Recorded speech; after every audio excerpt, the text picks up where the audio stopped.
Hi friends, welcome to our channel. ఎలా ఉన్నారు? ఇప్పుడైతే మీకు ఆవకాయ ఎలా పెట్టాలని చెప్తున్నాను ఫ్రెండ్స్. నేనైతే 9 కాయలు ఈ సైజు కాయలు తీసుకున్నాను. ఇదైతే బాగా క్లీన్ చేసేసుకునేసి మొదలంతా కట్ చేసేసుకొని ఇలా నా దగ్గర ఉన్న చిన్న కత్తిపీటతో ట్రై చేస్తున్నాను ఫ్రెండ్స్. అదే ఎక్కువైతే బయట కట్ చేయించేసుకోవచ్చు. నా దగ్గర కొంచెమే కాబట్టి ఇలా కట్ చేసుకుంటున్నాను. అది జారిపోతుంది. అలా జారిపోతున్నప్పుడు చాలా కష్టమైంది. ఈలోగా మా హస్బెండ్ హెల్ప్ చేశారు. ఈ గ్యాప్లో నేను ముక్కలన్నీ క్లీన్ చేసేసుకుంటున్నాను ఫ్రెండ్స్. ఇలా ఒక్కొక్కటి బాగా క్లీన్ చేసేసుకోవాలి. ఆ తర్వాత మా వాడైతే మ్యాంగో ఆస్వాదిస్తున్నాడు. ఆ తర్వాత మసాలా అంతా ప్రిపేర్ చేసుకోవాలనేసి ఇలా రెడీ చేసేసుకున్నాను. ఇలా కొలత వేసుకోవడానికి నా దగ్గర అయితే చిన్న మగ్గు లాంటిది ఉంది. దాంతో కొలత వేసుకుంటున్నాను. దీంతో 5 కప్పులు అయ్యాయండి. ఇప్పుడు దీన్ని ఆయిల్లో కలిపేసుకుందాం.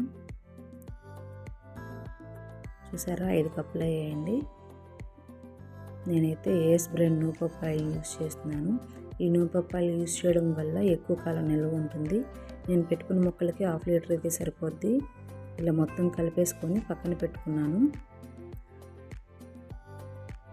తర్వాత ఒక బౌల్ తీసుకొని 5 కప్పుల ముక్కలకి 3/4 కప్పు కారము, అలానే 3/4 కప్పు సాల్ట్, తర్వాత 1/4 కప్పు ఆవపిండి, ఒక 2 స్పూన్లు మెంతిపిండి, కొంచెం అంటే 1/2 టీ స్పూను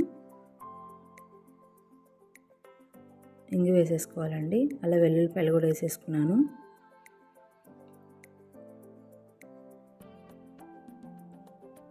కొంచెం అలా పసుపు వేసేసుకొని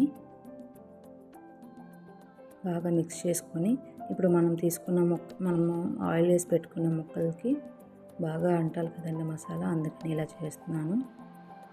ఇలా కొంచెం కలిపేసుకొని మనం ఏ డబ్బా అయితే తీసుకుంటున్నామో దానిలోకి ట్రాన్స్ఫర్ చేసేసుకోవాలి ఫ్రెండ్స్. ఇలా అన్నీ మిక్స్ చేసేసుకొని ట్రాన్స్ఫర్ చేసేస్తున్నాను. ఇలా చేయడం వల్ల ముక్కలు మెత్తపడడం అలాంటివి జరగవు. ఎక్కువ కాలం అయితే నిల్వ ఉంటుంది. చూడండి ఫ్రెండ్స్, అలా మొత్తం ఆయిల్తో సహా మొత్తం దాంట్లో వేసేస్తున్నాను. కరెక్ట్గా 1/2 లీటర్ అయితే సరిపోద్ది ఫ్రెండ్స్.